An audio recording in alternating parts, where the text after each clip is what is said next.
Buenos días, chicos y chicas de cuarto. Seguimos hoy con el siguiente punto del tema, que es el arte en la época clásica, dentro del arte clásico. Bien, en la época clásica, como pone ahí en ese subapartado, es el apogeo del arte griego. Es cuando alcanza la perfección y la belleza ideal, según muchos de los artistas. Durante la siguiente y última etapa, la etapa helenística, esa, esa perfección se va a exagerar aún más y se va a expandir por el mundo conocido por entonces. Bueno, antes de empezar, vamos a ver unos antecedentes, un previously, como en las series, de lo que hemos visto. Los artes o etapas más primitivas que tuvieron influencia, pero no demasiada incidencia tampoco, y la época arcaica anterior, que sí que tuvo mucha incidencia. Es cuando se crean los modelos del arte griego. Por ejemplo, en la arquitectura arcaica se crea el modelo típico griego con los órdenes dórico y jónico. El corintio surge en la época clásica, pero con un aspecto todavía muy pesado, como esto que vimos en el vídeo anterior, en Paestum. En escultura se hacen ya esculturas a tamaño real, pero de aspecto rígido, frontal e inexpresivo, como estas de aquí, con gran influencia y parecido a las esculturas egipcias. Y en pintura, cerámica, había un comienzo con cerámica geométrica y luego con cerámica de figuras negras, fondo rojo, figuras negras, con unos rasgos algo exagerados y no demasiado realistas, aunque ya en la parte final sí se hacen bastante más realistas. Empezamos con la época clásica, en primer lugar con arquitectura, donde los templos se hacen más esbeltos y más grandes, siguiendo ese modelo anterior de la época arcaica, rectangulares, rodeados de columnas, la gran mayoría. Surge el orden corintio también, y además los artistas, tanto de escultura como de arquitectura, ganan relevancia y ya empezamos a conocer sus nombres.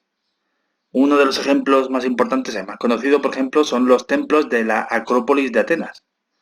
Entre ellos, el más conocido es el Partenón.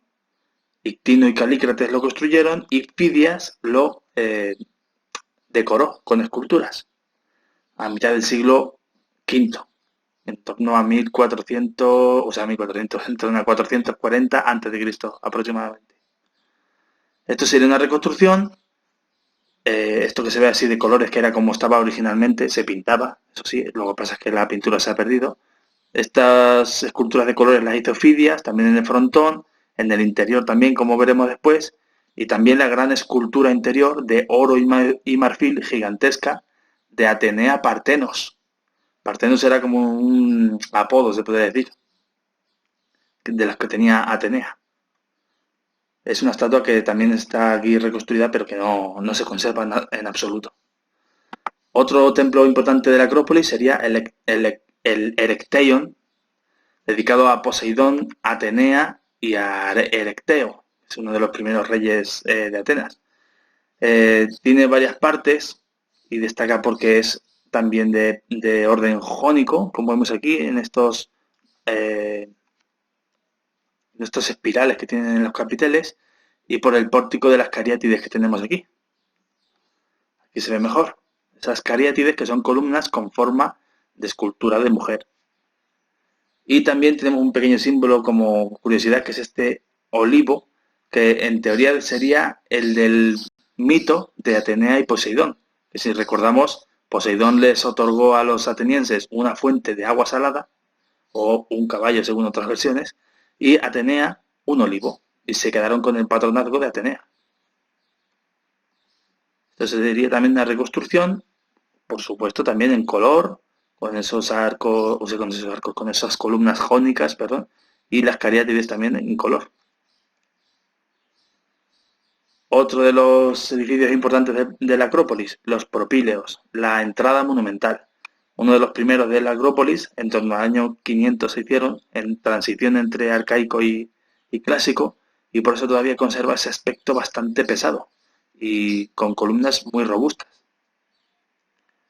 Por último, el templo de Atenea Nike, otro de estos epítetos, de estos apodos de Atenea, que en este caso significa Atenea victoriosa, porque está dedicado a la victoria contra los persas en Salamina. También de orden jónico, como vemos aquí, y este no está rodeado por columnas, no sería períptero, pero sí que tiene dos entradas, dos pórticos, así que sería, según lo que vimos en el análisis de época arcaica, anfipróstilo, con dos entradas. Bueno, vemos algún otro ejemplo ya fuera de la Acrópolis. Este también está en Atenas, no muy lejos de la Acrópolis, uno de los de los templos mejor conservados, que es el templo de Hefestión, dedicado al dios Hefesto. Uno de los mejores conservados porque durante siglos fue una iglesia, por eso se conservó, una iglesia cristiana. Y también tenemos fuera de Grecia muchos ejemplos, por ejemplo, en Sicilia, en la ciudad de Agrigento, el Valle de los Templos, con cuatro grandes templos dóricos, bastante parecidos unos a otros, como este que tenemos aquí, con esculturas modernas imitando la escultura clásica al lado de cada uno. Otro ejemplo tenemos aquí y otro más. Un sitio muy bonito, la verdad, con unas playas también muy buenas. Y otro tipo de edificios que no sean templos, pues por ejemplo, un monumento dedicado a Lisícrates, la linterna de Lisícrates en Atenas, uno de los primeros monumentos, edificios griegos, de orden corintio, que como digo surge en esta época. Y luego se va a expandir mucho más durante la época helenística y romana. O el enorme teatro de Epidauro, el más grande de toda Grecia. Pasamos a la escultura, donde vamos a ver varias etapas, empezando con estos tres ejemplos de los maestros más antiguos de época clásica, del siglo V a.C., en torno al 480 y el año 400 a.C. Un primer ejemplo sería el maestro de Delfos, no se sabe el nombre realmente, y su obra, el Áuriga de Delfos, que sería una especie de transición entre época arcaica y helenística. Es muy rígido aún, pero ya mueve las extremidades, parece que está azuzando a los caballos con las riendas. Es transición, se podría decir. Solo unos pocos años después llega ya a algunos artistas como Mirón con su discóbolo, donde ya las extremidades están totalmente separadas del cuerpo y la postura no es rígida, sino todo lo contrario, está contorsionado en posturas bastante extrañas, como este discóbolo representando al deportista a punto de lanzar el disco en los Juegos Olímpicos o en cualquier otro juego deportivo de Grecia. Y también tenemos a Policleto con su doríforo, por ejemplo, que es otro atleta deportivo sosteniendo una lanza. Significa doríforo el portador de la lanza. Policleto, muy importante, será un gran maestro porque va a imponer varios cánones, unos modelos muy seguidos después. Por ejemplo, el contraposto, que es esta línea no paralela entre las caderas y los hombros.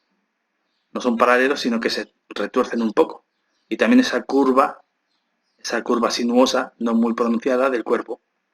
Y además también un canon muy seguido que va a hacer de 7 cabezas.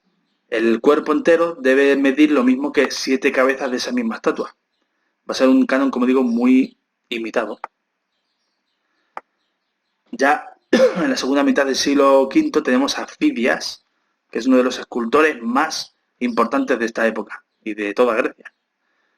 Tenemos, por ejemplo, la procesión de las Panateneas, que es uno de los frisos interiores del Partenón, que no está en el Partenón, sino en el Museo Británico, como suele suceder con estas cosas.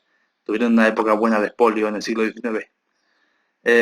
Bueno, lo tenemos allí en el Museo Británico, con este detallismo muy impresionante. Y también es el autor del Zeus Olímpico, en el Templo de Olimpia, que es una de las 7 maravillas del mundo antiguo. Las veremos más adelante, haremos un resumen de esas 7 maravillas.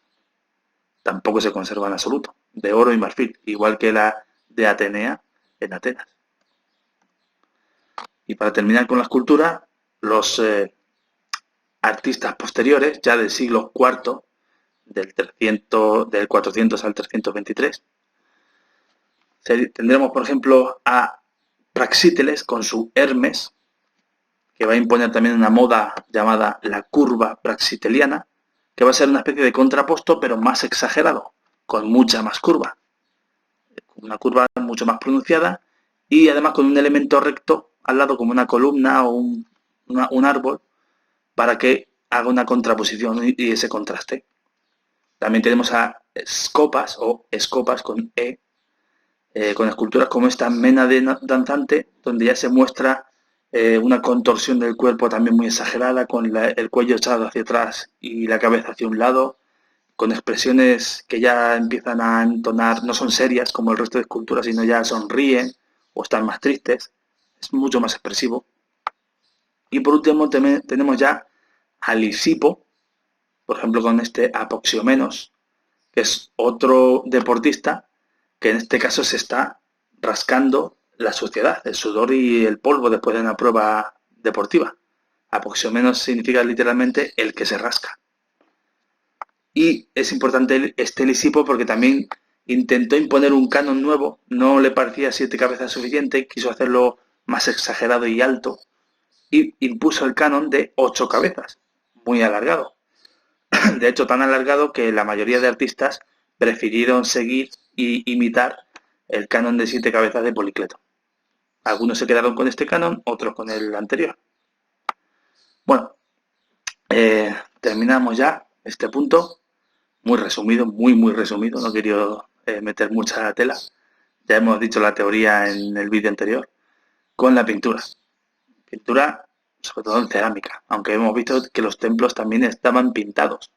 Lo que pasa es que al no conservarse esa pintura, no hay pruebas realmente fidedignas de cómo serían realmente. Pero sí que se saben que eran muy coloridos.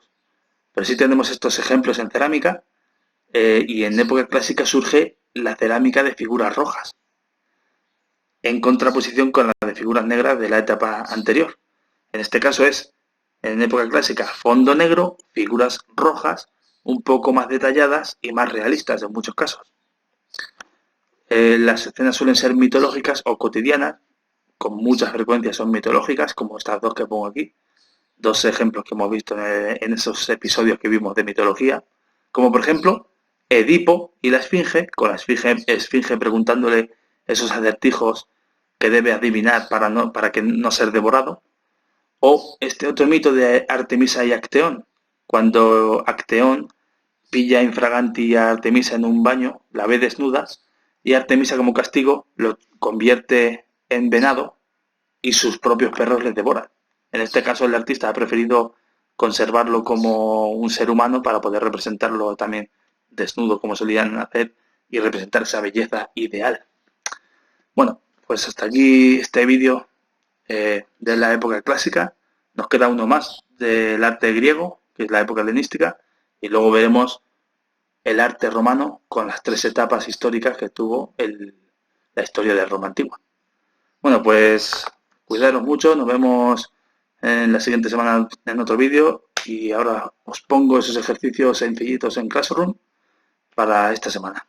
Hasta luego.